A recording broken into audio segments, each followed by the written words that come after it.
I think this movie was good. I keep repeating that, and I feel like it's because I don't want to spoil a lot for those of you who haven't seen it, because I am recommending that you go watch it. The court accepts the existence of God every time a witness swears to tell the truth. I think it's about time they accept the existence of the devil. Make it past this moment and get mad at me for talking about something that you haven't seen. You're f***ing dumb. Spoilers ahead. The Conjuring, The Devil Made Me Do It, or The Conjuring 3, the third installment of the Conjuring trilogy, not including the spin-offs.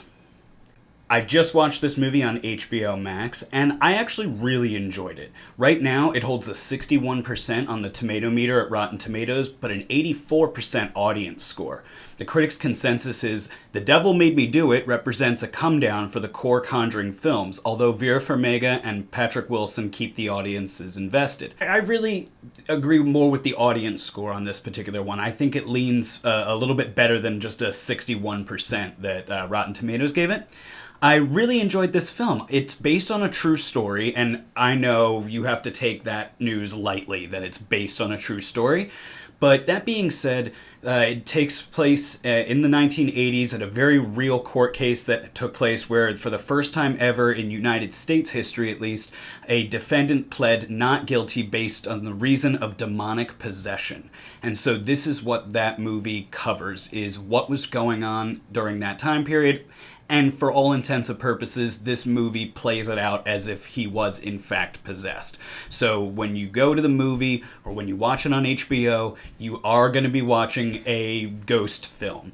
That being said, it is an untraditional ghost film. Vera Farmiga and Patrick Wilson star once again as Ed and Lorraine Warren, and we are thrust into one of their case files where they investigate and try to prove that this young man was actually possessed at the time that he committed a murder. This movie has a couple of jump scares, but generally speaking, it's actually less frightening in my opinion than the previous two Conjuring films.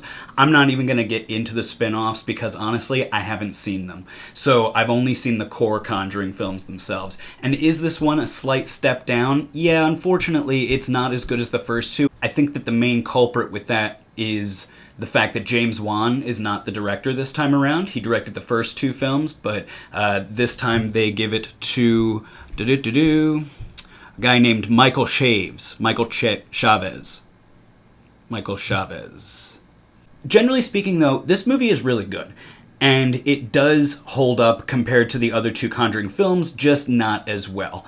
James Wan knows how to use a camera better than most people. So this new director, I just didn't really care for him in that sense. He didn't do anything that was groundbreaking in terms of a filming style for this movie, except for the fact that there were so many sequences in this movie where characters are not properly lit and they're doing things like research. They're researching in very dark rooms and things like that. And I just found that to be kind of strange because if you're researching and you're getting together and you're looking through newspaper articles, you'd think that you would have like lighting so that you can see what you're doing, but this movie tries to hide a lot in darkness, and it's a cinematic effect, so like, I get it, I just didn't really care for that in particular. There were too many sequences where that happened, where characters were just drowned in darkness. Otherwise, I thought this story was very, very interesting, how this young man had killed somebody but with the reason of demonic possession being his reason for that. He thought he was being attacked by a demon,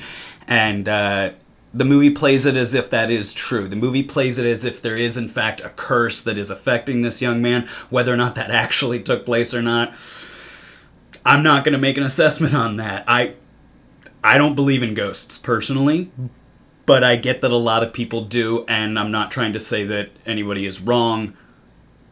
I just don't believe in it. That's just me. So for me, this movie was just pure entertainment. The ghost stuff is just entertaining to me, and I just find it enjoyable. I like the little jump scares here and there, but this movie wasn't actually that scary. It was just kind of dark. It was a dark film. That being said, I think that it is definitely worth watching, especially if you have HBO Max and can go watch it now without any additional cost. Definitely check that out. If you like the previous 2 Conjuring films, you will probably like this one, or at least find yourself somewhat entertained by it. I thought it was extraordinarily entertaining. I thought the performances were really, really great. It was really nice to see John Noble again. That was really, really cool. I think this movie was good. I keep repeating that, and I feel like it's because I don't want to spoil a lot for those of you who haven't seen it, because I am recommending that you go watch it.